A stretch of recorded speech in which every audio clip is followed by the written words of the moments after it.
David and Emma looked at each other across the table. The young couple were happy, the food was delicious, the light from the candles was soft and the music was perfect. David looked at Emma's beautiful smile. All the pain of his last breakup disappeared. All his doubts and fears about love had gone. His hand reached out and touched hers. "I want to ask you something." David searched her eyes. Could she guess what was coming? Her smile made him feel brave. She held his hand. "Don't worry. Whatever it is, I'll probably say yes." He felt so excited. He was about to ask the most important question of his life. From the corner of the restaurant, a strange man watched them. He sat very still at his table. He held a menu but he wasn't reading it. Instead, his cold eyes looked only at the young couple. Back at their table, David suddenly felt nervous. "Excuse me," he said to Emma. He pushed his chair back and went to the toilet. As he looked in the mirror, he told himself, "Come on, David, come on. You can do this, mate. She's crazy about you." Feeling ready, he went out of the bathroom. He almost walked into the extremely tall man who was waiting by the door. The man's eyes were a cold, bright blue. His face was pale with a sharp, pointed nose and thin, pale lips. "Oh, sorry," said David. "Which one?" the man hissed. He spoke with a strong and strange accent. David had never heard that accent before. For a moment, David was confused. Then he realized what the other man meant. "Oh, this one," said David, helpfully. "This is the men's toilet."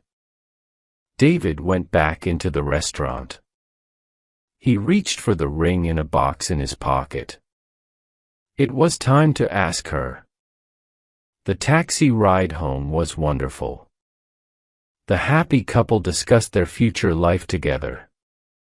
They shared their sweet feelings about each other.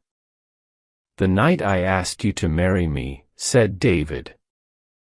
"The night I said yes," replied Emma. "Just think, our whole lives together. Sharing, caring." He began. "Loving, giving."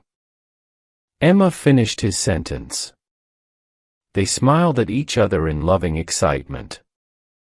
"You are so wonderful," said David. "And you're absolutely beautiful," said Emma. "I've never met anyone so lovely and kind. I'm so happy I could sing." They entered their block of flats, holding hands. A tall man watched them from the shadows. "Which one?" he asked himself. He watched the building. He was waiting for a light to come on to show him which flat was theirs. 1 minute passed, 2, there it was. The light went on in a third-floor window. He saw Emma for a moment as she closed the curtains. How many times had he stood on a corner like this? How many victims had he watched? Many corners. Many victims. His pale lips formed a thin smile. He moved out of the shadows to the door and pressed the buttons for every flat. The vampire was always pleased when people lived in flats. Sooner or later someone always let you in. Silly humans. They thought you were someone's pizza delivery. It was a kind of invitation, and that was all he needed to enter a home. He climbed the stairs to the 3rd floor and walked down the hall. He didn't make a sound. He could hear the young couple laughing and talking. He put his ear against the door. He could hear what they were saying and he was happy.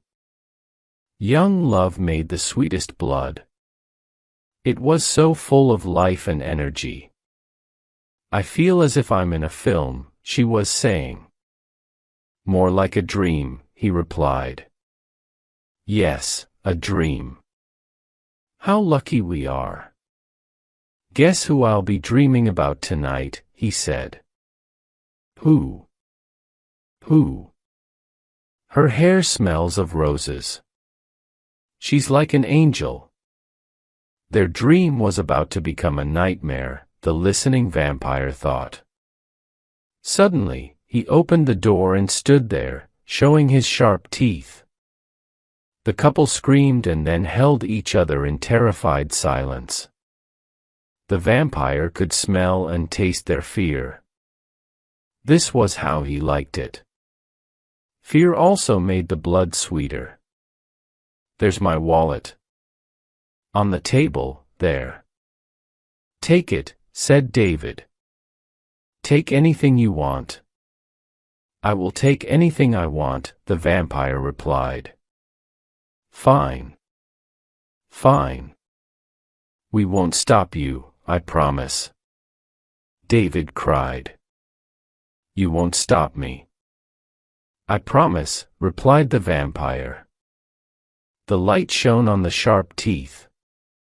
A terrible thought came to David and Emma at the same time. Look at his teeth. Is he a vampire? Which one? The vampire hissed. It can be only one. The couple's eyes were big and afraid. Their mouths open in horror.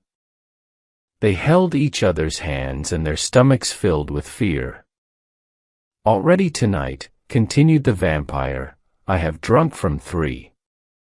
One more, then I can sleep and feel young again. The vampire moved towards them. Instinct made David step in front of Emma to protect her. Emma gratefully held onto his back. The vampire wasn't in a hurry. He had plenty of time. Who should he attack? He asked himself. Which one? Thank you, Emma said quietly in David's ear, for what you're doing for me. Of course, my love. I'm here to protect you. He felt proud as he said the words. He could fight this vampire. All he needed was a piece of wood or something to push through the heart. He looked around for something. You're so brave to offer yourself, continued Emma. Sorry, asked David. What are you talking about? Oh, said Emma.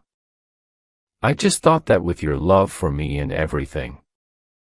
David and the vampire looked at each other. Now, listen, Emma.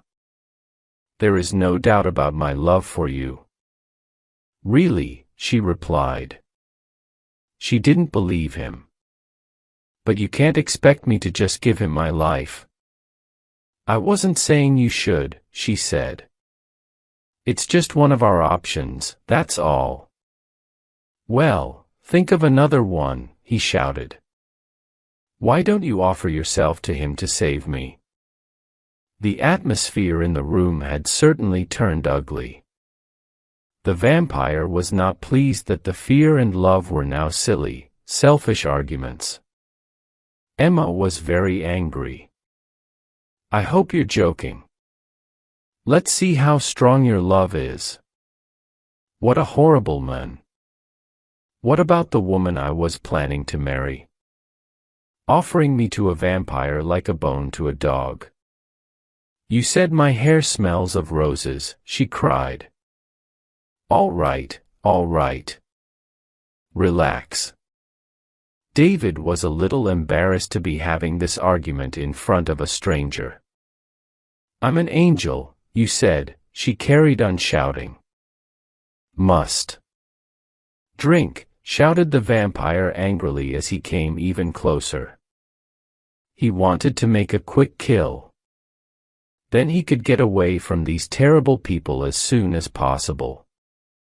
His eyes opened wider and his teeth were bared. Which one? Her. David pointed at his future wife. Him. Him, screamed Emma in anger. Please, him. The vampire approached David. She's younger. Sweeter, said David. The vampire turned to Emma. He's bigger. There's more of him. She pointed at David. Suddenly the vampire felt tired. He had been killing for many centuries. Listening to them was depressing. How could he feel good by drinking the blood of either of these disgusting creatures? He looked down at their terrified faces and shouted, "Bad blood!" And with that, he disappeared into the night air and left Emma and David alone together. Together, as they had promised, for the rest of their lives.